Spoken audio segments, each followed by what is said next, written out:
Hello students, आप सभी का स्वागत है यशस्वी ब्राइट फ्यूचर एकेडमी के यूट्यूब चैनल पर।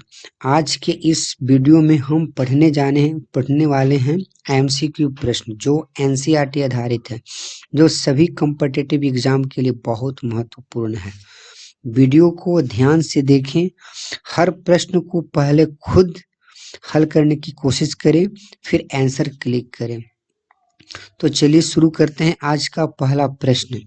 प्रश्न नंबर फर्स्ट। ये जितने भी क्वेश्चन है सब सारा चीज एनसीईआरटी सेल से लिया गया। एनसीईआरटी बुक से सेल चैप्टर से। तो सेल के बारे में पिछले के वीडियो में हम डिस्कस किए थे, उसी से संबंधित एक क्वेश्चन ली गई है। आप अपने आप से प्रयास करें। पहले तो खुद को देखने का प्रयास करें, खुद से पहले समझने का प्रयास करें। पहले वीडियो को ध्यान से देखें, हर प्रश्न को पहले खुद हल करने की कोशिश करें, फिर आंसर क्लिक करें। इसके बाद पता चले कि कितनी क्वेश्चन आप अटेम्प्ट कर पा रहे हैं। खुद से पहले जांचने का प्रयास करें। तो चलिए शुरू करते हैं आज का पहला प्रश्न संख्या फर्स्ट। ध्यान से सुने। अरस्तु की वह पुस्तक जिसमें जंतुओं की रचना, स्वभाव, वर्गीकरण आदि का वर्णन है, उसका क्या नाम है? फिर से क्वेश्चन पढ़ते हैं। अरस्तु की वह पुस्तक जिसमें जंतुओं की रचना, स्वभाव, वर्गीकरण आदि का वर्णन किया गया है, उसका क्या नाम है? हिस्टोरिया प्लांटर्म, माइक्रोग्राफिक्स, है ना, सेक्रेट्स ऑफ नेचर, हिस्टोरिया एनालिज्म। कौन सी बुक में अरस्तु द्वारा लिखी गई, यानी कि दूसरे रूप में समझ सकते हैं कि अरस्तु द्वारा लिखी गई कौन सी पुस्तक है। ये क्वेश्चन को घुमाने का प्रयास किया गया, तब क्वेश्चन को खुद से समझें कि अरस्तु द्वारा लिखी गई कौन सी पुस्तक है। इसका सही उत्तर क्या होगा? 5 सेकेंड का समय है, आप सोच के इसको जवाब दीजिए कमेंट बॉक्स में। आप खुद से एनालाइज कीजिए कि हम इस क्वेश्चन को क्या अटेम्प्ट कर सकते, क्या इसको जवाब हो सकती। इसके पीछे वाला वीडियो में एक्सप्लेनेशन किया गया था कि अरस्तु द्वारा लिखी गई कौन सी पुस्तक थी।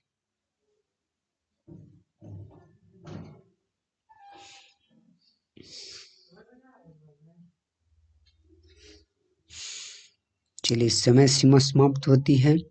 इसका सही उत्तर ऑप्शन नंबर, यानी अरस्तु द्वारा, है ना, हिस्टोरिया एनालिज्म होगा। हिस्टोरिया एनालिज्म याद रखिएगा। ऑप्शन नंबर, इसका सही उत्तर option number D is a right answer.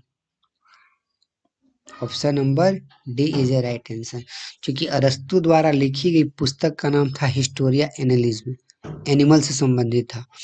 और जबकि जूलॉजी का जो जनक थे, उनके द्वारा लिखी गई पुस्तक का नाम था हिस्टोरिया प्लांटर्म, प्लांट से संबंधित था। उनको थियोफ्रेस्टस द्वारा, थियोफ्रेस्टस का नाम आप सुने होंगे, थियोफ्रेस्टस द्वारा हिस्टोरिया प्लांटर्म बुक का खोज किया गया था, बुक लिखे थे।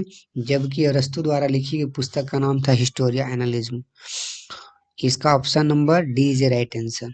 अब इसके बारे में कुछ एक्सप्लेनेशन कर लेते हैं कि हिस्टोरिया एनालिज्म में अरस्तु ने 5000 प्लस प्रजातियों का वर्णन किया है। एक दो नहीं, कम से कम 5000 प्लस प्रजातियों का वर्णन किया है। हिस्टोरिया प्लांटर्म पौधों की, माइक्रोग्राफिक कोशिकाओं की और सेक्रेट्स ऑफ नेचर लिवेनहॉग की पुस्तक है। देखिए, सब पुस्तक का अलग अलग नाम यहाँ पे दिया गया है। याद रखिए, हिस्टोरिया एनालिज्म किसके द्वारा है? अरस्तु द्वारा। अब हम लोग यहाँ पे चलते। हिस्टोरिया प्लांटर्म जो है, ये पौधे से संबंधित जो है, ये पौधे के बारे में इसमें डिस्कस किया गया है, थियोफ्रेस्टस द्वारा लिखी गई है।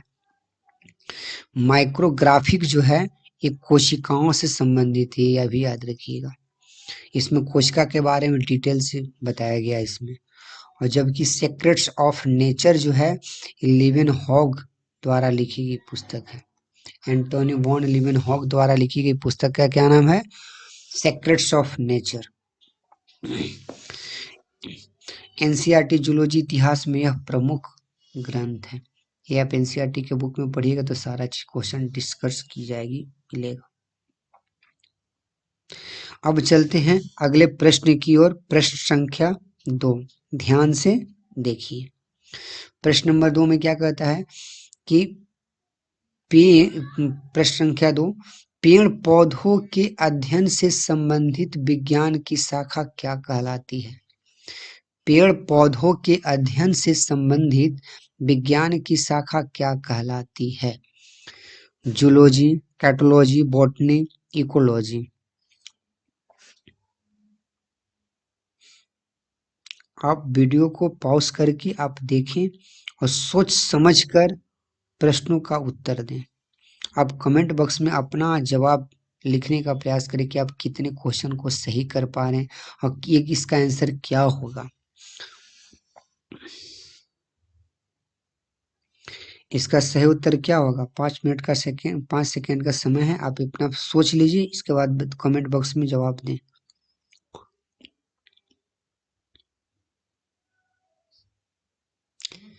चलिए, समय सीमा समाप्त होती है।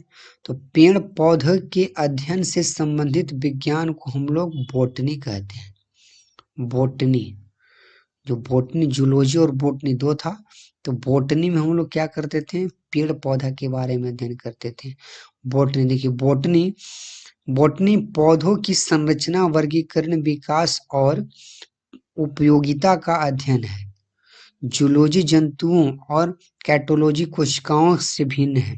एनसीईआरटी जीव विज्ञान में बॉटनी जूलॉजी के विभक्त बताया गया है। यानी दोनों अलग अलग हैं। तो याद रखिएगा, ऑप्शन नंबर करेक्ट ऑप्शन, यानी करेक्ट ऑप्शन इसमें क्या होगा? इसका सही उत्तर क्या होगा? Option number C is the right answer. अब चलते हैं अगले प्रश्न की ओर। प्रश्न संख्या 3। प्रश्न संख्या 3 में क्या कहता है कि बॉटनी वनस्पति विज्ञान के जनक किसे कहा जाता है? बॉटनी वनस्पति विज्ञान के जनक किसे कहा जाता है? Mendel, Theophrastus, Robert Hooke, Schleiden को। चलिए, मैं आपके उत्तर का, आपका सही उत्तर का मैं इंतजार कर रहा हूं। आप अपना उत्तर, सही उत्तर को कमेंट बॉक्स में लिखने का प्रयास करें। 5 सेकेंड का समय है। बॉटनी वनस्पति विज्ञान के जनक किसे कहा जाता है? Mendel, Theophrastus, Robert Hooke, Schleiden.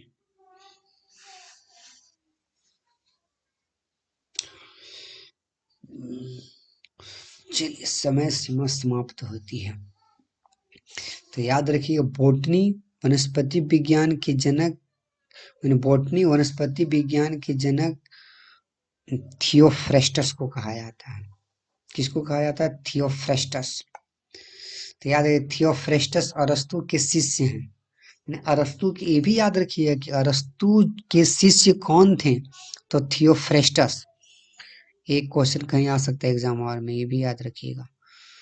Theophrastus कौन थे? अरस्तु के शिष्य थे। तो थियोफ्रास्टस कौन थे? वनस्पति विज्ञान के जनक थे। वे 500 पौधे का वर्गीकरण किया। मेंडल अनुवांशिकी, कैटोलॉजी और स्लाइडेन कोशिकाओं सिद्धांत के लिए माने जाते हैं। एनसीईआरटी बॉटनी इतिहास में, है ना, इसके बारे में वर्णन किया गया है। थियोफ्रास्टस प्रमुख है। देखिए, थियोफ्रास्टस जो है ना, ये आपको क्या है? यही जनक है बॉटनी के। तो इसलिए option number B is the right answer.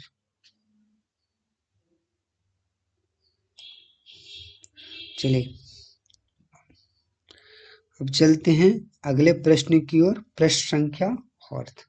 Next, अब कहता है क्वेश्चन में कि थियोफ्रास्टस ने पौधों का विस्तृत वर्णन किस पुस्तक में किया?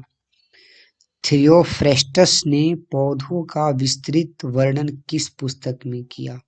Historia Plantarum, Historia Animalium, Micrographia, Origins of Species. किसमें वर्णन किए थे? थियोफ्रास्टस द्वारा कौन सी पुस्तक लिखी गई थी? तो जो बॉटनी के जनक थियोफ्रास्टस हैं, तो उनके द्वारा कौन सी पुस्तक लिखी गई है? आप इसका जवाब दें। कमेंट बॉक्स में इसका जवाब दे। 5 सेकेंड का समय है, सोचिए समझिए और इसका जवाब दीजिए।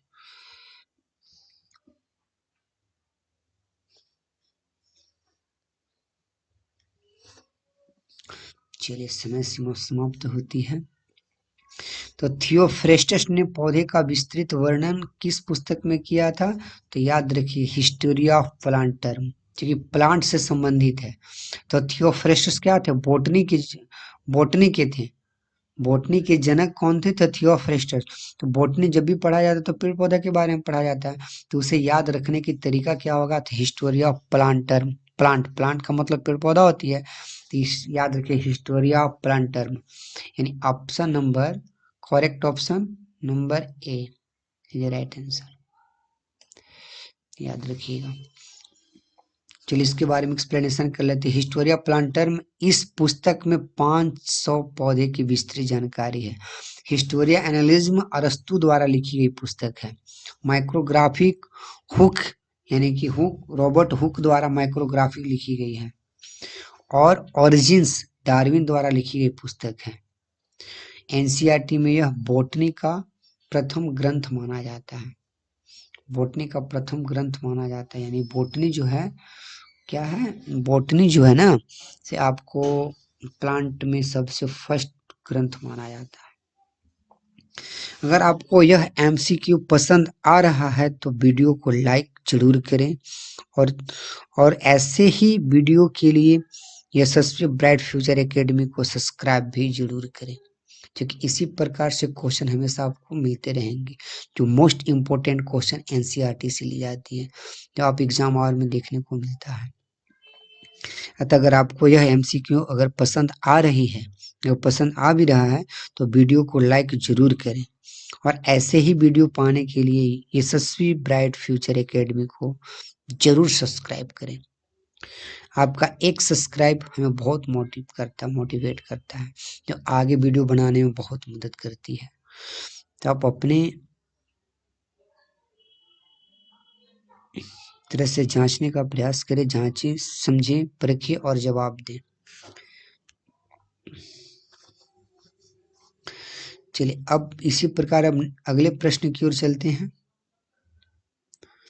अगले प्रश्न हमारा दिया हुआ है यहाँ कि बोटनी शब्द की उत्पत्ति किस ग्रीक शब्दों से मानी जाती है? जिसका अर्थ है घास, है ना। तो ये याद रखिएगा कि बोटनी शब्द की उत्पत्ति किस ग्रीक शब्दों से मानी जाती है, जिसका अर्थ है घास? बायोस, बोटानोस, लोगोस, किसके बारे में? फाइलोन्स के बारे में। किसके बारे में होती है? यानी बोटनी किन दो शब्दों से मिलकर बने होते हैं, बताइए।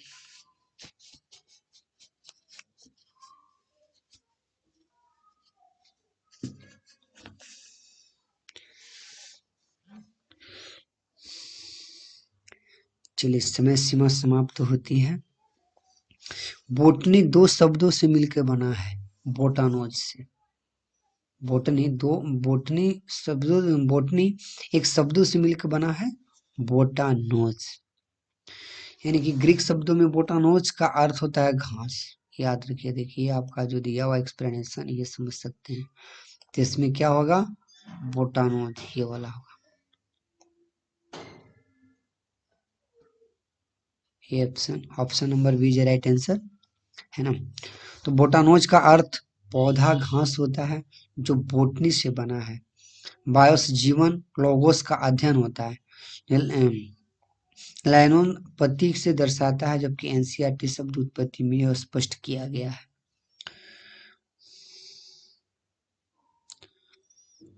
चलिए अब इससे नेक्स्ट क्वेश्चन की ओर चलते हैं, अगले प्रश्न की ओर। अगले प्रश्न में है कि कोशिका सेल का अध्ययन क्या कहलाता है? कोशिका के अध्ययन को क्या कहा जाता है? नेक्स्ट प्रश्न है, कोशिका के अध्ययन को क्या कहा जाता है? कोशिका को अध्ययन को क्या कहा जाता है? अगले प्रश्न, हिस्टोलॉजिस, कैटोलॉजी, माइक्रोग्राफिक, मैक्रोलॉजी, साइकोलॉजी। क्या होता है? कोशिका के अध्ययन को क्या बोला जाता है?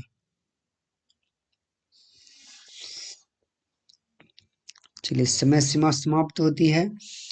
तो कोशिका के अध्ययन को कैटोलॉजी कहा जाता है। Option number B is a right answer. Option number B is a perfect answer. तो कोशिका के अध्ययन को क्या कहा जाता है? तो कैटोलॉजी कहा जाता है।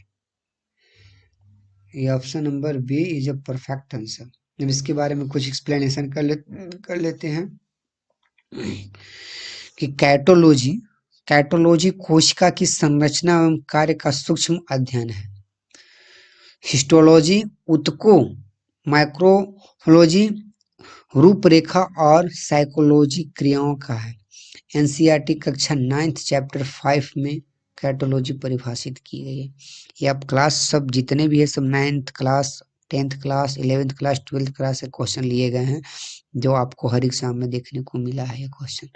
तो ये जो भी आपको टॉपिक में बता रहा हूँ कि सेल के अध्ययन को क्या कहा जाता है, तो कैटोलॉजी कहा जाता है। ये आपको डिटेल से मिलेंगी क्लास 9th चैप्टर नंबर 9, कक्षा 9th के चैप्टर नंबर 5 में। अब उसमें जाकर इसके बारे में डिटेल से आप देख सकते हैं, समझ सकते हैं कि सेल के अध्ययन को क्या कहा जाता है। सेल के अध्ययन को कैटोलॉजी कहा जाता है, ये विशेष करके ध्यान दीजिएगा। हिस्टोलॉजी के अध्ययन को क्या कहा जाता है? हिस्टोलॉजी का मतलब क्या आता है? ऊतकों का अध्ययन करना। ऊतक जो होते हैं ना, उसका अध्ययन हिस्टोलॉजी कहलाता है।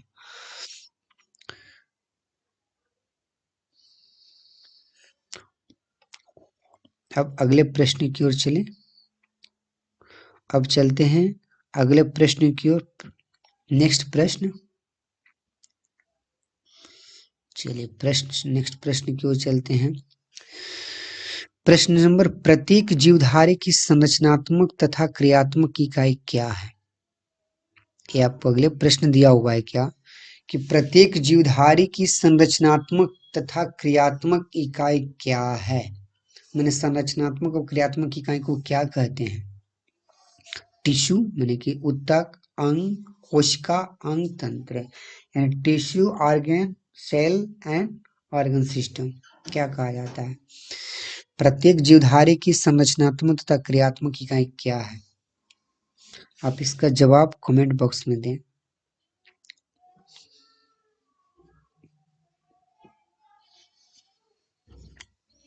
इसका सटीक जवाब क्या होते, कमेंट बॉक्स में जवाब दें इसका, कि प्रत्येक जीवधारी की संरचनात्मक तथा क्रियात्मक इकाई क्या है?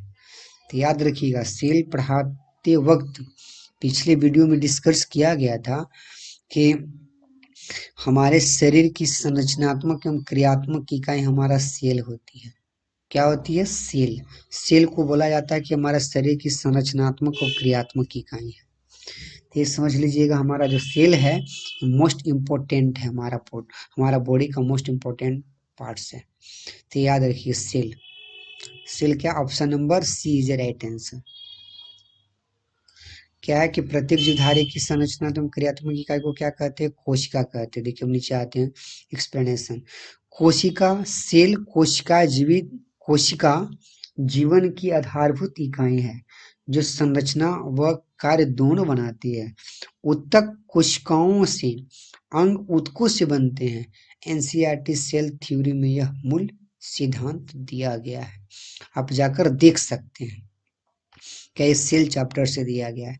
इस सेल चैप्टर में भी डिस्कस किया गया है कि हमारे शरीर की संरचनात्मक क्रियात्मक इकाई क्या है, तो सेल है, यानी कोशिका है। चलिए अब अगले प्रश्न की ओर चले। नेक्स्ट प्रश्न,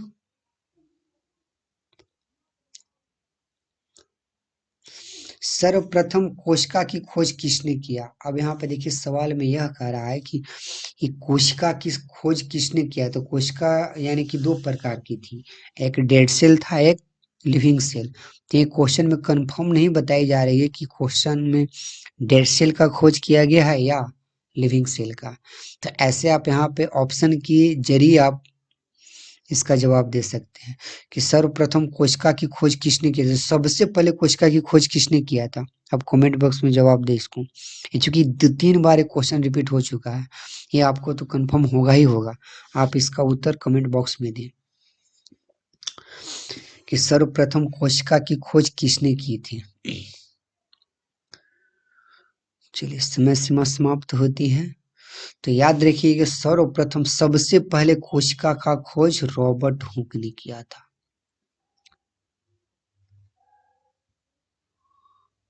रॉबर्ट हुक, सर्वप्रथम कोशिका का खोज रॉबर्ट हुक ने किए थे, याद रखिएगा। सर्वप्रथम कोशिका का खोज रॉबर्ट हुक ने किए, याद रखिएगा। तो option number A is a right answer. अब इसके बारे में एक्सप्लेनेशन देख लेते हैं कि रॉबर्ट हुक ने 1665 ईस्वी में रॉबर्ट हुक ने कॉर्क की एक मृत कोशिका माइक्रोग्राफिक में देखी। ब्राउन नाभिक ल्यूवेनहॉग जीवित कोशिका और स्वान सिद्धांत के लिए जाने जाते हैं। यानी कि इसमें कहता है कि रॉबर्ट ब्राउन जो है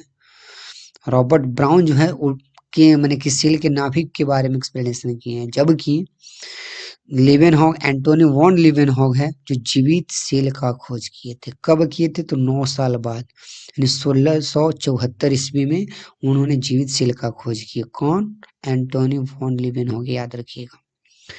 और स्वान सिद्धांत के लिए जाने जाते हैं, यानी कि सेल थ्योरी कौन है दिया है? तो याद रखिएगा स्लाइडेन एवं स्वान ने। इनका पूरा नाम स्लाइडेन एवं स्वान है, जिन्होंने सेल थ्योरी दिया। सेल कि कोशिका सिद्धांत किसने दिया? अगर यहाँ पे 1 नंबर का सवाल आता है कि कोशिका सिद्धांत किसने दिया, तो याद रखिएगा कोशिका सिद्धांत किसने दिया? तो स्लाइडेन एवं स्वान ने। ये भी आपको एनसीईआरटी में दिया गया है। चलिए अब नेक्स्ट प्रश्न की ओर हम लोग चलते हैं।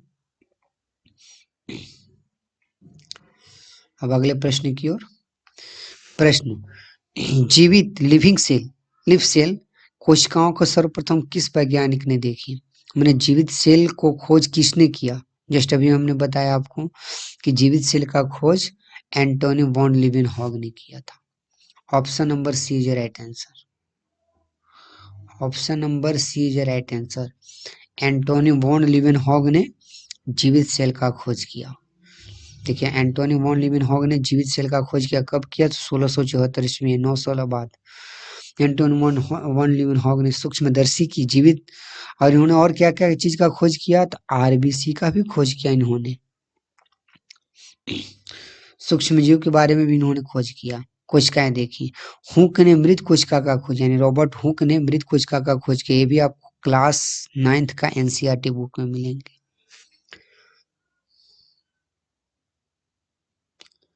आज का अंतिम प्रश्न, ये आज का अंतिम प्रश्न। अगर आपको यह एमसीक्यू पसंद आ रहे हैं तो वीडियो को लाइक जरूर करें, और ऐसे ही वीडियो पाने के लिए यशस्वी ब्राइट फ्यूचर एकेडमी को सब्सक्राइब जरूर करें। इसी प्रकार से क्वेश्चन हमेशा मिलते रहेंगे जो एनसीईआरटी कंटेंट मोस्ट इम्पोर्टेंट रहेंगे, जो एग्जाम आवर में पूछे जा सकते हैं उसका एक्सप्लेनेशन के साथ। चलिए आज का अंतिम प्रश्न। प्रश्न कह रहा अंतिम में कि कोशिका सिद्धांत सेल थ्योरी किसने प्रतिपादित किया कि सभी पौधे और जंतु कोशिकाओं से बने हैं? ये कौन बताया था? तो याद रखिएगा इसका लास्ट सवाल का जवाब मैं बता रहा हूं। इस लास्ट सवाल का जवाब स्लाइडेन एवं स्वान कहाँ दिया गया है? Option number B. Option number B is right answer. Schleiden एवं स्वान ने सेल थ्योरी दिया, ये याद रखिएगा। स्लाइडेन एवं स्वान ने 1838 ईस्वी में से 39 में स्लाइडेन पौधे और स्वान जंतु में कहा कि सभी जीव कोशिकाओं से बने हैं। बाद में विकर्कों के सभी कोशिकाओं पूर्ण कोशिकाओं से उत्पन्न होते हैं, जो जोड़ा गया एनसीईआरटी चैप्टर नंबर 5 में सेल थ्योरी में आप विस्तृत देख सकते हैं। तो आज का सेवा समाप्त होती है। तो इसी तरह से हमेशा क्वेश्चन आपको हमेशा मिलते रहेंगे। जो जितने भी क्वेश्चन है सब क्वेश्चन को हमेशा आप अटेम्प्ट करते रहें, देखते रहें। ये भी देखिए मोस्ट क्वेश्चन है कि स्लाइडेन एवं स्वान ने कब इसका सेल थ्योरी दिए थे? तो 1838 ईस्वी में, 1839 ईस्वी में। अगर आज के इस एमसीक्यू सेशन में बहुत बड़ा इतना ही मुश्किल आया, बस इतना ही मुश्किल आया, अगली क्लास में हम और भी महत्वपूर्ण प्रश्न लेकर आएंगे। तब तक पढ़ते रहिए, मेहनत करते रहिए। यशस्वी यशस्वी ब्राइट फ्यूचर एकेडमी के साथ हमेशा बने रहें। धन्यवाद।